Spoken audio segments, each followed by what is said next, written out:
Bienvenue dans cette vidéo. Aujourd'hui, je vais vous prendre quelques minutes pour vous présenter ce qui est, selon Upscale, le meilleur système d'acquisition pour votre entreprise en 2026. Et pourquoi je suis prêt à parier que votre acquisition actuelle vous coûte plus cher que ce que vous pensez, et surtout en quoi elle vous limite en matière de génération de lignes, de prise de rendez-vous et de croissance globale de votre boîte. On est parti. L'acquisition actuelle de la plupart des boîtes, 70 à 75 n'est pas systémique. D'accord. Il y a des campagnes de prospection qui sont lancées à droite à gauche, il y a le CRM qui est mis à jour manuellement quand c'est fait et qu'on pense à le faire. Bref, toutes les actions sont isolées, elles ont très peu de sens les unes avec les autres. On a des délivrabilités qui sont fragiles, des volumes massifs qui sont envoyés sans qualité. On ne vient pas monitorer les différents signaux, donc on loupe généralement le bon timing pour contacter des signaux chauds. On a un CRM qui est sale, qui n'est pas alimenté, qui n'est pas dédoublonné, qui n'est pas enrichi. Et à force, on a du coup des SDR qui sont épuisés puisque la prospection fonctionne mal. On vient dire que l'autre banque ne fonctionne plus.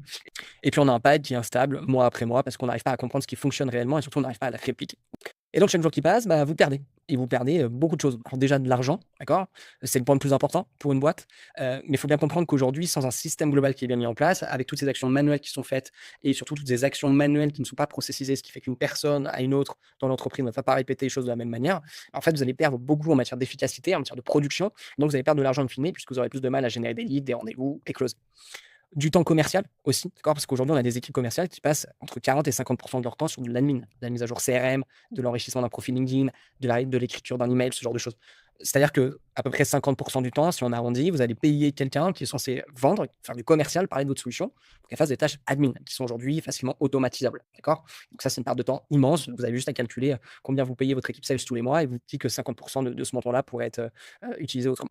Et puis, bah, surtout de la lucidité, parce que sans données propres, vous ne pouvez pas savoir ce qui marche, donc vous ne pouvez pas répliquer, donc vous ne pouvez pas scaler efficacement. OK? Donc, l'autre postulat aujourd'hui, c'est que l'acquisition en 2026, ça ne se pilote plus à la main, elle s'orchestre. Elle s'orchestre de manière intelligente. Je pense que c'était impossible à rater au cours de ces dernières semaines, ces derniers mois, mais l'IA a pris de plus en plus de place, de plus en plus d'ampleur, les outils sont de plus en plus efficaces. Et aujourd'hui, c'est possible à 80, 85, 90% de piloter son acquisition de manière qualitative avec des systèmes qui sont orchestrés proprement en deux couches, avec un outil d'IA, qui est la partie intelligente, le cerveau, et un outil d'orchestration pur. Et donc, ces 2 outils, chez nous, chez Upscale, c'est Claude Code, d'accord? Et c'est Cargo. Cargo, c'est un outil similaire à Clay, sauf qu'ils ont développé beaucoup de features, ce qui s'intègre très, très bien avec Claude Code et qui en fait un outil d'orchestration qui est vraiment IA friendly et qui permet de pousser les choses très, très loin. Et l'un des avantages de Cargo, c'est comme Clay, d'accord? Il s'intègre avec une multitude d'outils, vos CRM que vous pouvez utiliser, du HubSpot, du Attio, du Salesforce, vos outils d'Outreach, du Lemlist, du Instantly, bref, à peu près tous les outils, puisqu'ils ont des intégrations natives avec plein d'outils. Ils ont aussi des connexions API qui peuvent être faites, ce qui fait que grosso modo, on peut connecter Cargo à n'importe quel outil, comme on pourrait connecter ça à un N8N, un Zapier ou un Rik. Alors, rapidement, comment fonctionne Cargo, et c'est important de le comprendre pour comprendre à quel point c'est intéressant et que ça permet de faire beaucoup de choses. On a 3 couches sur Cargo qui sont ce qu'on appelle les tools, les plays et les agents, et on va venir détailler ça un peu plus spécifiquement. Les tools, c'est des briques de base, d'accord? Un tool, c'est grosso modo une action qui pourrait prendre plusieurs minutes à faire à la main et qu'on va pouvoir automatiser. Typiquement, trouver un email. Si vous demandez aujourd'hui à un commercial d'aller chercher un email, il va peut-être aller sur LinkedIn, prendre le profil, copier l'URL du profil LinkedIn, mettre ça dans son outil pour trouver un email ou peut-être utiliser une extension. Bref, il s'est passé 3, 4, 5 clics. S'il doit faire ça sur 20, 30, 50, 60 profils sur une journée, on perd déjà beaucoup de temps. Et bien avec un tool chez Cargo, on peut tout simplement sur Slack coller l'URL d'un profil LinkedIn et avoir toutes ces opérations qui sont faites en automatique. Et on peut même aller beaucoup plus loin, puisqu'on peut identifier des décideurs de l'entreprise, on peut enrichir une fiche contact, une fiche entreprise, on peut trouver des concurrents, on peut extraire le chiffre d'affaires d'une entreprise. Bref, on peut faire à peu près n'importe quoi, puisque les tools sont connectés à tous les outils qu'on peut justement venir connecter à Cargo et qui nous permet du coup de faire beaucoup de choses. Ensuite, on a les plays. Un play, ça combine plusieurs tools. C'est-à-dire que si aujourd'hui vous lancez une campagne outbound de A à Z, peut-être que vous allez avoir une étape de sourcing, ok, ensuite une étape de scoring, ensuite une étape d'enrichissement, et ensuite une étape de copywriting et d'envoi des leads vers votre outil d'outreach. Ça, potentiellement, c'est 5-6 étapes que vous pouvez emmagasiner dans des tools, d'accord, un tool de scoring, un tool d'enrichissement, un tool d'outreach. Et en fait, le play va juste venir activer ces différents tools et les relier entre eux et faire un petit peu de logique. Et là, ce qui est super bien, c'est que du coup, on peut vraiment déclencher des choses de manière automatique, puisque on a des CEO qui peuvent déclencher un play. Donc, soit on vient réceptionner de la data, ok, l'entreprise qui vient de lever des fonds, et bien mon play va activer d'abord le tool de qualification, ensuite d'enrichissement, de scoring, etc., etc. Et puis la dernière étape, c'est les agents. En agent, c'est quelque chose qui est autonome. On lui donne un objectif et puis il va mobiliser les tools et les plays nécessaires pour l'atteindre. D'accord?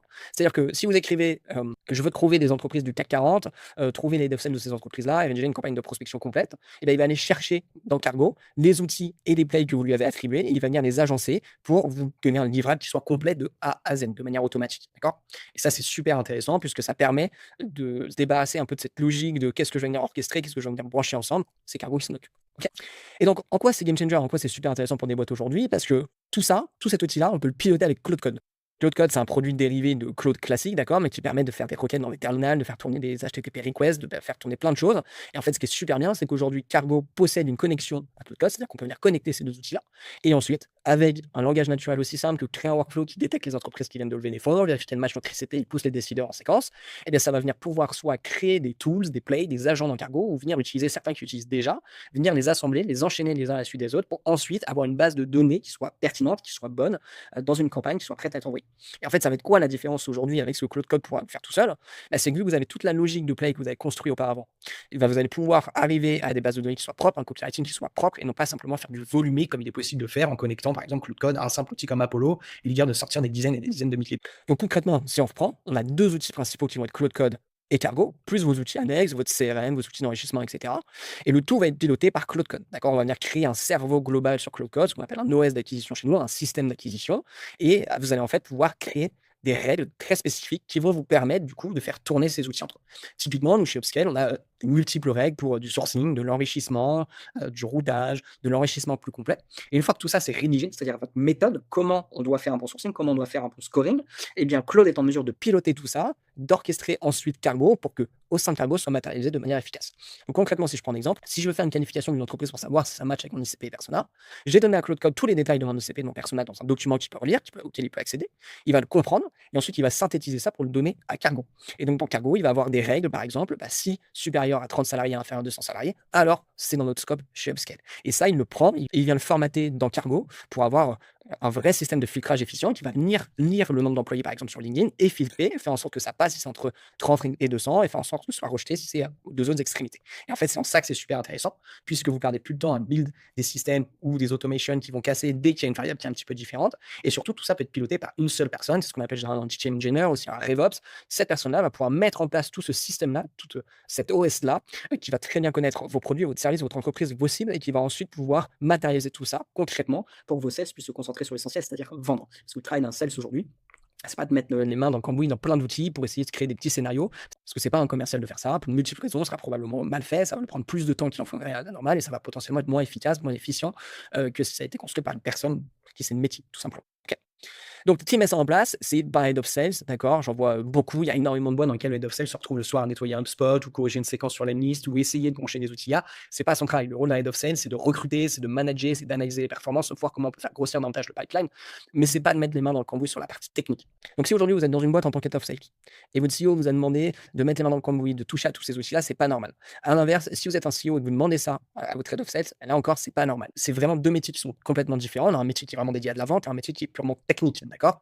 Donc, c'est très important de comprendre la différence. Le Head of Sales, c'est la stratégie commerciale. Il coach, il atteint les objectifs, il recrute, il fait le closing des grands comptes. Bref, il fait en sorte que votre pipeline grossisse.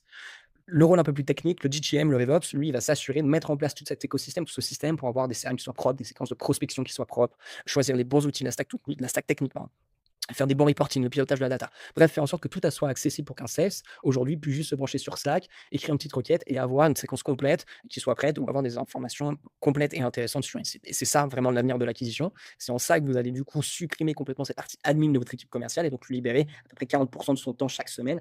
Et si vous gagnez 40% du temps de chaque sales que vous avez dans vos équipes sur du commercial pur et dur, je peux vous assurer qu'en termes de ROI, en termes de croissance du pipeline, ça va être complètement différent. Okay. Et ça tombe bien, c'est votre métier de faire ça chez Upscale. On est une agence go-to-market et RevOps, on structure votre stack, on met en place tous ces process-là avec Cargo, Claude Code, tous ces systèmes d'acquisition, toute cette intelligence. On comprend votre boîte, on comprend vos mécanismes, on comprend à qui vous vendez et on fait en sorte derrière que votre acquisition soit pilotée en automatique et que ce soit plus à vos sales de le faire, que ce soit plus aux sales à 22 heures d'aller nettoyer le HubSpot parce que ce sera fait en automatique et on continue. D'accord? On a accompagné plus de 90 entreprises jusqu'à présent. Aujourd'hui, on est en mesure d'aider des boîtes B2B qui ont déjà une petite équipe commerciale qui est en place une plus grosse, d'accord, entre 30 et 200 salariés. Et c'est là où on va vraiment pouvoir être utile si vous avez des sujets d'acquisition. D'ailleurs, j'en profite, vous pouvez me réserver un rendez-vous avec moi juste en dessous de cette vidéo. On pourra prendre 30 minutes pour échanger sur mon process actuel, comment ça fonctionne au sein de votre entreprise. Ça me permettra d'identifier très rapidement les goulots d'étranglement. Et puis, si vous souhaitez qu'on aille plus loin, d'accord, et qu'on sent que c'est possible de notre côté de vous aider, je pourrais vous proposer une roadmap d'accompagnement complète pour revoir complètement votre acquisition, la mettre au propre, la mettre au bout du jour surtout, et faire en sorte de libérer beaucoup plus de temps commercial à vos CS et d'aller générer beaucoup plus de chiffre d'affaires. Merci à vous de m'avoir regardé. À très vite.